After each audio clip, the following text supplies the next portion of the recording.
News 28 मराठीमध्ये आपले स्वागत आहे। आजच्या मोठ्या बातम्यांबद्दल बोलूया। केळवद परिसरातील पुलावर मोठा अपघात टळला, प्रशासनाने तातडीने लक्ष द्यावे। समाजसेवक अक्षय बुजाडे सावनेर तालुक्यातील केळवद परिसरातील पुलावर आज मोठा अपघात होता टळल्याची धक्कादायक घटना समोर आली आहे। पुलावरून वाहतूक सुरू असताना काही वाहनचालकांचे नियंत्रण सुटण्याची वेळ आल्याने परिसरात काही काळ भीतीचे वातावरण निर्माण झाले होते। सुदैवाने या घटनेत कोणतीही जीवितहानी झाली नाही, मात्र पुलाच्या सुरक्षिततेबाबत गंभीर प्रश्न उपस्थित होत आहेत। स्थानिक नागरिकांच्या म्हणण्यानुसार पुलावरील खराब रस्ता, अपुरी सुरक्षा व्यवस्था आणि इशारा फलकांचा अभाव यामुळे अपघाताचा धोका दिवसेंदिवस वाढत आहे।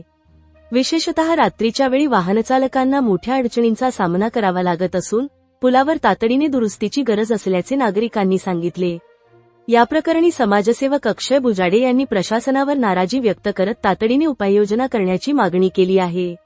वेळेत दखल घेतली नाही तर भविष्यात मोठी दुर्घटना घडू शकते।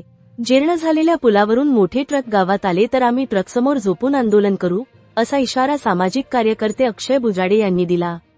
स्थानिक नागरिकांनीही प्रशासनाने या गंभीर समस्येकडे तातडीने लक्ष देऊन संभाव्य अपघात टाळण्यासाठी आवश्यक पावले उचलावीत, अशी मागणी केली आहे।